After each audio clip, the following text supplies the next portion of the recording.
நேயர்களுக்கு வணக்கம். GMK novels சேனலுக்கு உங்கள் அனைவரையும் அன்போடு வரவேற்கிறேன். கௌரி முத்துகிருஷ்ணன் அவர்களின் எழுத்தில் எங்கிருந்து வந்தாயோ அத்தியாயம் 17. அன்று தீபி சித்தார்த்தின் சித்தியை காண அவன் வீட்டினுள்ளே செல்லும் போதே ஷர்மி வெளியில் வந்தாள். இங்க என்ன பண்ற ஷர்மி?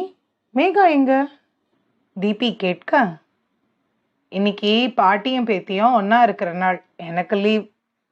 ஷர்மி சொல்லவும், இது என்ன புது கதை? நான் உங்க அம்மாவை பார்க்கணும் ஷர்மி, ஆர்வமா இருக்கு. ஏன் என்னை அத்தைன்னு சொல்ல மாட்டியா? நாளைக்கு என் பையனை கட்டிக்கிட்டு எப்படி கூப்பிடுவ? திலகா கேட்கவும், அம்மான்னு தீப்தி சொல்ல, இந்த ஒரு காரணத்துக்காக தான் தீபி, உன்னை எனக்கு பிடிச்சிருக்கு. வாழ்க்கையில் கிடைக்கிற எல்லாமே வாய்ப்பா பார்க்குற உன் குணம், கிடைச்சா எல்லா மனுஷங்களையும் சொந்தம்னு சொல்ற உன் பக்குவம் எனக்கு ரொம்ப ரொம்ப பிடிச்சிருக்கு. எனக்கும் தான். சித் கண்ணுக்கு மட்டும் எப்படி உங்க அன்பு தெரியாம இருந்துச்சு? சித் நான் பார்த்த ஆண்கள்ல வேற, யார் எப்படின்னு புரிஞ்சு அளவோட தான் இருப்பார். அவர் எல்லையில நின்று நம்மையும் எல்லையில நிறுத்தி வைப்பார். எப்படி எல்லாரையும் எடை போட்டு பழகிறார்னு நானே யோசிச்சிருக்கேன். அப்படிப்பட்ட ஒருத்தர் உங்களையும் புரியாம இருந்தார்? தீபி கேட்க, அவன் பேசினாதானே. புரியலம்மா, என்ன சொல்றீங்க? கொஞ்சம் விளக்கமா சொல்றேன் கேளு. நான் பாலாவை காதலிச்சேன். ஆனா அது சேர வழி இல்லாம போயிடுச்சு. மனசுல ஆசை இருந்து என்ன செய்ய? காசு. அவரோட அந்தஸ்தை பார்த்து பயம். பாலா வேற ஒரு பொண்ணோட என் கண் முன்னாடியே வாழ்ந்தார். நான் படித்தேன், அவர் நில வர கஷ்டப்பட்டேன். அப்போதான் சித்து பிரசவத்தில் அவன் அம்மா விட்டு போனது தெரியும். பாலாவோட சேர வாய்ப்பு கிடைச்சது. ஆனால் சித்துவோட பாட்டி வசதி இல்லாத என்ன சித்துவுக்கு ஆயாவா கொண்டு வந்ததா சொன்னாங்க. நான் அந்தஸ்து இல்லாத மருமகள், அதுவும் 2ஆம் தாரம். என்ன மதிப்பு?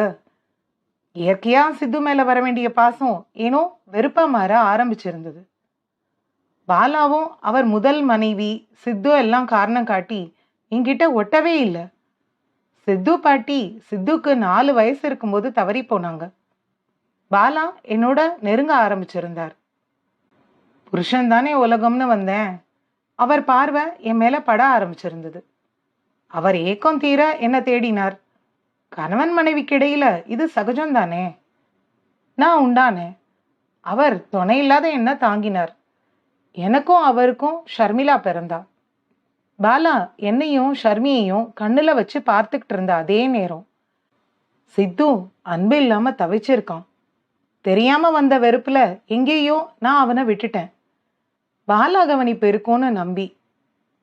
நான் பதறி செஞ்ச தப்பு புரிஞ்சு அவனை நெருங்கும் போது அவனை பாலா ஹாஸ்டல்ல விட்டுட்டார். ஷர்மிக்கு ஸ்கூல் போற வயசு ஆகும்போது திருப்பி கூப்பிட்டு வந்துடணும்னு போனேன். அவன் 10 வயசுல இருந்தான். என்னை விட்டு விலகி விலகி போனான். என் மேல வெறுப்பு. நான் தெரிஞ்சு செய்யல, ஆனா தப்பு தான் செஞ்சிட்டேன். சித்தியா மட்டுமே அவனுக்கு இருந்து அவனை தனிமையில விட்டு பெரிய தப்பு பண்ணிட்டேன். வசதி இல்லாத ஒரு வீட்டு பொண்ணுக்கு எந்த குறையும் இல்லைனாலும் அவளை 2ஆம் தரமா அனுப்ப வீட்டில் யோசிக்கிறது இல்லை. என் அப்பா அம்மாவுக்கு என் கல்யாணம் ஆகணும். அது பாலா போல வசதியுள்ள ஒரு வீட்டில் இருந்து பணமும் நகையும் கொடுத்து கல்யாணம் பண்ணிக்க தயாரா இருந்தா கட்டி வச்சுட்டாங்க. மனசெல்லாம் குமுறல். என்ன குறை எனக்கு? இதுவே பாலா இல்லாம வேற ஒரு ஆண் என் கணவனாகி இருந்தா நான் என் உயிரை விட்டு இருப்பேன். என்னோட தன்மானம் தொட்டு என் மாமியார் பேசினப்போ சித்துவுக்கு நீ தாய் இல்ல, அவ தகுதி உனக்கு இல்லைன்னு சொல்லி அந்த பிஞ்சுக்கிட்ட என் வெறுப்பை கொட்ட வச்சுட்டாங்க. யாரையும் பழி சொல்ல முடியாது. என் அறிவு அப்போ வேலை செய்யவே இல்லை. வந்ததே அந்த பிள்ளைக்கு தாயாதான். ஆனா அதை மறந்து என் வாழ்வில் மட்டுமே கவனமா இருந்துட்டேன். அதான் நான் அவனுக்கு வில்லி, சுயநலவாதி, என் சந்தோஷம் முக்கியம்னு வாழ்ந்த ஜென்மம். ஏன் சித்திக்கு மனசு இல்லையா? சித்தி ஒரு பொண்ணு இல்லையா? அவளுக்கு உணர்ச்சி இல்லையா? அவளை மட்டும் ஏன் இந்த சமூகம் தப்பா பார்க்குது? குறையுள்ள ஒருத்தனை கட்டிக்கிட்டு வந்தா வாழக்கூடாதா? அப்படி பாலாக்கு தான் என்ன குறை? பிரசவத்துல அவர் மனைவி விட்டு போனது அவர் மேல என்ன தப்பு? என்ன குறை வந்தது? இதேதானே பெண்ணுக்கு. சித்தினா ஒரு சுயநலவாதி தான்னு இந்த சமூகம் சொல்லி சொல்லி நம்ப வச்சிருக்கு தீபி. திலகா அவர் பக்கத்தை விளக்க, சரி சித்து கிட்ட நீங்க இத சொல்லியிருக்கலாம் தானே. உங்க உணர்வுகள் அப்போ புரியாது, இப்போ புரியும் தானே. தீபி கேட்க, என்னை பார்த்தாலே என் கண் விட்டு மறையிற அவனை என்ன சொல்றது? அவனை தேடி போன என்ன வார்த்தையில கடுமையா பேசுவான். பாலா வருத்தப்படுவார். அப்புறம்தான் யோசிச்சேன், அவனுக்கு நான் வில்லியாவே இருப்போம்னு. 8ஆம் வகுப்புல அவனை இங்கேயே கூப்பிட்டு வந்தேன். அவனை படிப்புல கவனம் வைக்க மிரட்டி அவனை படிக்க சொல்வேன். +2 வரை இங்க தான் இருந்தான். அப்புறம் ஹாஸ்டல் விட்டேன். பிஎம்எம் பண்ணான். அடுத்து எம்பிஏ வேணும்னு வந்து நின்னான். ஜெய்ப்பூர் அனுப்ப சொல்லி அவர் அப்பா கிட்ட பேசி அனுப்பி வச்சேன். அவன் அப்போ தண்ணியா செலவு செய்வான். அவனுக்கே தெரியாம போய் அவனை பார்த்துட்டு வருவேன். படிச்சு முடிச்சு சென்னையில வேலை தேடினான். கோவமா பேசி அவன் படிக்க செய்த செலவை சொல்லி ஷர்மி படிப்பை பார்த்துக்க சொன்னேன். அவன் அனுப்பின பணம் இன்னும் சேமிப்புல அவன் பேர்ல தான் இருக்கு. வயசு வந்துச்சு, பெண் தேடினோம். அவனுக்கு காதல் இல்லைன்னு ரூபன் மூலம் உறுதியாச்சு. ருத்ரா என் தூரத்து சொந்தம், என் தம்பி பொண்ணு. எல்லாம் சொல்லித்தான் கல்யாணம் பண்ணி கொடுத்தேன். அவங்க 2 பேருக்கும் நடுவுல எதுவுமே இல்லைன்னு அவன் ஒதுங்கி போனதுல தெரிஞ்சது. ருத்ராவை அவன் முன்னாடியே திட்ட சொன்னேன். சித்துவுக்கு அவனால யாரும் கஷ்டப்படக்கூடாது. ருத்ரா கூட சேர்ந்தான். 2 பேரும் நெருங்கி இருந்தாங்க. அவன் கோவையில எங்க கூட இருக்க வந்தப்போ 2 பேருக்கும் தனிமை தேவைன்னு அவனை மதுரையில இருக்க வச்சேன். அவன் வேலைக்கு போய் இருக்கும்போது ருத்ரா கூட போய் இருப்பேன். அவனுக்கு பிடிச்சத சமைச்சு வச்சுட்டு வருவேன். நல்லா போயிட்டு இருந்த வாழ்க்கையில எதிர்பாராத விதமா ருத்ரா அவனை விட்டு போய் அவன் குறுக ஆரம்பிச்சான். ஷர்மி பார்க்க மாட்டான்னு சொல்லி மேகாக்காக அவனை நடமாட வச்சேன். எல்லாம் என் எண்ணம் போலதான் இருந்தது. உன் காதல் பத்தி மாப்பிள்ளை சொன்ன அப்போ ஷர்மி அவனுக்கு நீ ஆறுதல் சொன்னதை எல்லாம் சொன்னான். அதான் உன்னை மேகாக்கு அம்மா ஆக்கினேன்.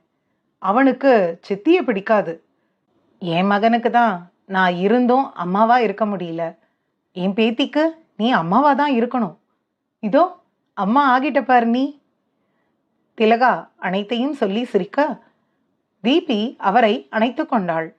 அவரும் அவளுக்கு சமாதானம் சொல்ல, தீபி அழுததும் மேகா அவள் காதை பிடித்து கொண்டு அழத் தொடங்க, தீபி அவளை பார்த்து சிரிக்க, கண்ணெல்லாம் கண்ணீரோடு தீபி மடி தேடி வந்தாள். ஒரு பெண்ணுக்கு பிறப்பிலேயே இயல்பாகவே தாய்மையை வைத்திருக்கிறான் இறைவன். ஒரு ஆண் வந்து அவளுக்கு தாய்மை தர வேண்டியது இல்லை. அதற்கு இந்த நிகழ்ச்சி சாட்சி. இது போதும் தீபி, என் பேத்திக்கு அம்மா இருக்கா. சித்திய அவ இருக்க மாட்டா. இது சீக்கிரம் சரியாகும்மா. நான் இருக்கேன். சித்து உங்களை புரிஞ்சுக்க வைப்பேன். அவனால என்ன புரிஞ்சுக்க முடியும் தீபி. ஆனா அவன் என்ன மன்னிக்கணும். அவன் மன்னிப்பு தந்தாதான் நான் நிம்மதியா கண் மூடுவேன். என் பாவம் எல்லாம் என் பொண்ணை தானே சேர்ந்திருக்கு. அவ கரு உண்டாகவே இல்லையே. அந்த பிஞ்சு மனச நான் கொஞ்சமா ஏங்கி போக விட்டு இருக்கேன். திலகா அழ, ஷர்மியும் அவள் நிலை எண்ணி அழுதிருந்தாள். இன்று யார் சுயநலவாதி? உங்களை அவங்க அவ்வளோ கண்டிக்காம போயிருந்தா இந்நேரம் என்ன ஆகியிருப்பீங்க? சரியான தூரத்துல உங்களை வச்சுக்கிட்டு சரியா வழி நடத்தின உங்க சித்தியா? தான் வயிற்றுல பிள்ளை இல்லாம இருந்தோம் உங்க பிள்ளைக்கு என்ன தாயாக்கின ஷர்மியா? உங்களை தாயா தாங்கின ருத்ராவா? இல்ல உங்க பிள்ளைக்கு தாயான நானா? யார் சுயநலவாதிங்க? நான் வீட்டுக்கு போறேன். மேகாவை பார்த்துக்கோ. சித்து சொல்லிவிட்டு அவன் இல்லம் சென்றான். அவனின் தாயை தேடி சிறு பிள்ளையாக அடக்கிய உணர்வுகளோடு. அத்தியாயம் 18. சித் அவன் இல்லம் செல்ல திலகா அலைபேசியில் பாலாவோடு பேசிக்கொண்டிருந்தார். ஏன் நீங்க பால் பாயசம் எடுத்துட்டு போகல? திலகா கேட்க, மறந்துட்டேன் திலகா, அகில அனுப்பி வைக்கிறேன், கொடுத்து விடு. பாலா பதில் சொன்னார். சரிங்க, சித்துக்கு ரொம்ப பிடிக்கும், மறக்காம அகில அனுப்பி வைங்க. அப்புறம் சித் என்ன முடிவு சொன்னான்? அவங்கள பேச விட்டு வந்திருக்கோம்மா. பாலா சொல்ல. தீபிக்கு சம்மதம் சொல்வான். அந்த பொண்ணு ரொம்ப நல்ல குணம். மேகாக்கு அம்மாவா அவளால தான் முடியும்.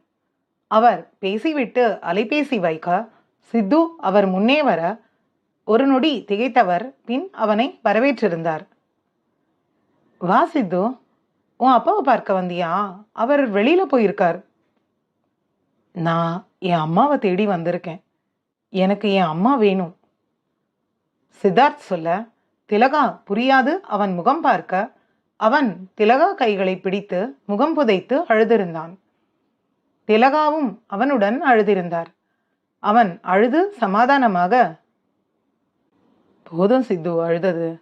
மேகா எங்க? என்னாச்சு இப்போ? திலகா கேட்க, என்னை மன்னிச்சிடுங்கம்மா, உங்களை நான் ரொம்ப கஷ்டப்படுத்தியிருக்கேன். சித்து மன்னிப்பை வேண்ட, அப்ப நானும் தான் கேட்கணும் சித்து, என்னையும் மன்னிச்சிடு. திலகாவும் கேட்டிருந்தார். இல்லம்மா, உங்களை புரிஞ்சுக்க நான் தான் முயற்சி செய்யவே இல்லையே. திலகா அவன் தலைவருடி இருந்தார்.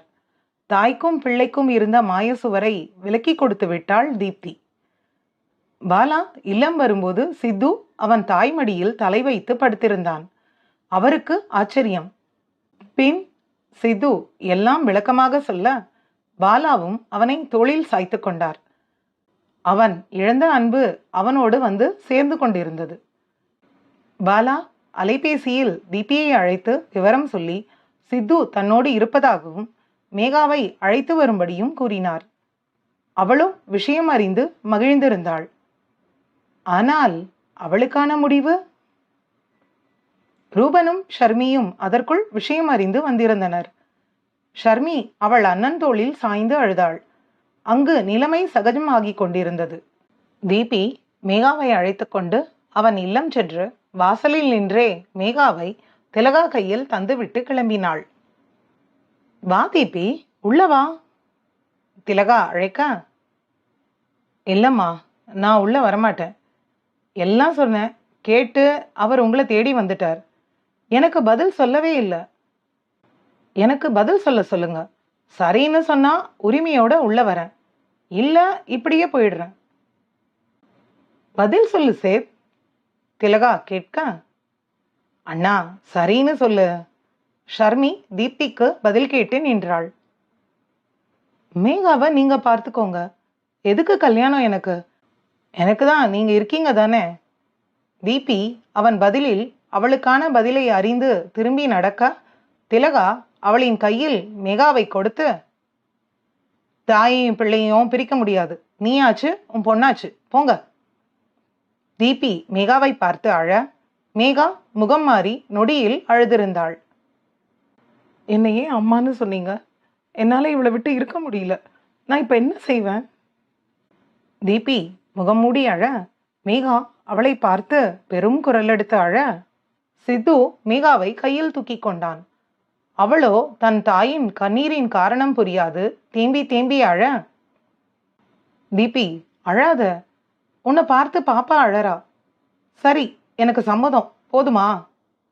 ரூபன் வியந்து பார்க்க ஷர்மி முகத்தில் மகிழ்ச்சி, திலகா கண்ணில் கண்ணீர்.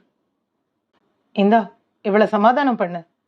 சித்துவே மகளை தீபி கையில் கொடுக்க தீபி பிள்ளையை வாங்கிக் கொண்டாள். அவள் அழுகை நிறுத்தி அவளை அள்ளி நெஞ்சில் போட்டுக்கொள்ள காரணமே இன்றி மேகாமுகம் சுருங்கியிருந்தது. பின் விளையாட்டு காட்டி அவளை சிரிக்க வைத்து விளையாடி இருவருமே ஒன்றாக தூங்கியிருந்தனர். அதன் பின் வந்த வெள்ளிக்கிழமை காலை தீப்தி அவள் மகளுக்கு பட்டுப்பாவாடை போட்டுவிட்டு அவள் கண்ணுக்கு மை எழுதி கொண்டிருந்தாள். நேரம் ஆச்சு தீபி, உன் பொண்ணுக்கு எப்போ முடியும் அலங்காரம்? தனா கேட்க, அமைதியா இரு தனா, அவ கண்ணை காட்டுறதே பெருசு, பேசாத. என் புது நகை காட்டி படுக்க வச்சிருக்கேன். உன் குரல் கேட்டு கவனம் போகுது. இருவரும் கிளம்பி வெளியே வந்தனர். மேகா சிவப்பு சட்டையும் பச்சை பாவாடை என்று வர தீபியும் அதே நிறத்தில் பட்டுக்கட்டியிருந்தாள். திலகாவும் நளினியும் சுற்றி போட்டனர். சித்து பட்டுவேட்டி சட்டையில் கிளம்பியிருந்தான். அவன் முகம்தான் இயல்பு நிலையில் இல்லை. ருத்ரா முன்னின்று எப்படியெல்லாமோ மன்னிப்பு கேட்டு பார்த்தான். எனக்கு என்ன செய்யறதுன்னு தெரியல ருத்ரா. தீபியை விடவும் முடியல, வேண்டாம்னு ஒதுக்கவும் முடியல. மேகாக்காக தான் இந்த கல்யாணம் நான் பண்ணிக்க போறேன்னு சொன்னாலும், நான் தேடின ஒருத்தி என் கை சேரும்போது, அதுவும் என் மேல கணக்கில்லாத காதலோட வரும்போது, மனசு அவளை விட முடியாம தவிக்குது. இன்னொரு பக்கம் உனக்கு துரோகம் பண்றேன்னு குற்ற உணர்ச்சியா இருக்கு ருத்ரா. சத்தியமா உன் அன்பை நான் களங்கப்படுத்த மாட்டேன். உனக்கு மட்டும்தான் நான் சொன்ன என் வார்த்தையை காப்பாற்ற முடியல. என்னை மன்னிச்சிடு. ருத்ராவிடம் அவன் மனதை சொல்லிவிட்டு வெளியே வந்தான். சித்து அவன் அறை விட்டு வெளியே வர அவன் முகமே சொன்னது அவன் அழுதிருக்கிறான் என்பதை. ரூபன் அவன் தோள் தட்டி அழைத்துச் சென்றான். மேகாவை அவன் கையில் கொடுத்து அவன் இறுக்கம் குறைக்க முயன்றனர். அவன் இயல்பு நிலையில் இல்லை. திலகா தீபியை பார்க்க தீபி கண்மூடி தலையாட்டி சமாதானம் சொன்னாள். அவள் மனமோ பெரும் போராட்டத்தில் இருந்தது. கோவில் வந்து சேர ரஞ்சித், அமீர், சிவா, சபரி, சுகன்யா, ஜெனி, ஷோபி என்று அனைவரும் வந்திருந்தனர். லினேஷ் முகமின்றி நின்றிருந்தான். நிதினும் அகிலும் கல்யாண ஏற்பாடுகள் சரிபார்த்து கொண்டிருந்தனர். அனைவரின் ஆசையோடும் இருமனம் குழம்பி இருக்க திருமணம் முடிந்தது. 2ஆம் தாரம். படிக்க கேட்க கூட நமக்கு ஒட்டாத தன்மைதான். முதல் ஒண்ணுதான் சிறப்புன்னு சொல்லி சொல்லி 2ஆவதா வர்றது சிறப்பு இல்லாம போயிடுச்சு. உண்மையில ஒரு 2ஆம் தார பெண் மனநிலை எப்படி இருக்கும் தெரியுமா? நம்ம ஏன் 2ஆவதா போகணும்? என்ன குறை நமக்கு? போற இடத்துல மரியாதை இருக்குமா?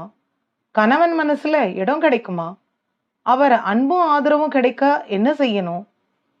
முதல் தார குழந்தை நம்ம ஏற்குமா? நிறைய பயம், மன அழுத்தம். 2ஆவதா போயிட்டா அப்படின்னு எல்லாரும் பேசுற வார்த்தையோட வலி, முதல் தார குழந்தையிடம் நல்ல பேர் வாங்க வேண்டிய தவிப்பு, கணவனோட அன்பு கிடைக்குமா என்ற ஏக்கம், அதுபோக அவளின் சுய தேவை, உணர்வு, ஆசை, கனவு என்று சிலது இருக்கு. இதுல ஏதோ ஒண்ணுல அவள் தவறினாலும் அவளுக்கு கிடைக்கிற பெயர் சுயநலவாதி. சித்தி வந்துட்டா அவ்வளோதான். பசி தாகம் போல காமமும் ஒரு உணர்ச்சி தான். ஆனா ஆண்கள் பலர் தன் பிள்ளைக்காக மட்டும் மனம் செய்யறதில்ல, துணை தேடிதான். இதுல தவறும் இல்லை. ஆனா சித்தியா வந்த பெண் என்னவோ அப்பாவை அல்லது அவன் கணவனை கட்டில்ல வீழ்த்திய காமக்கிழத்தி போல சித்திய சித்தரிப்பது கொடுமை. அவளும் பெண் தானே, அவளுக்கும் உணர்வு உண்டு தானே. ஏதோ ஒரு சூழல்ல தன்னை இந்த பந்தத்துல விரும்பி இணைத்து கொண்ட அவளை இப்படி பேசுவது சரியா? சித்தியும் அம்மாதான். எங்கிருந்து வந்தாயோ அத்தியாயம் 17 மற்றும் 18 நிறைவு பெற்றது. அன்பு அனைத்தும் செய்யும். நன்றி.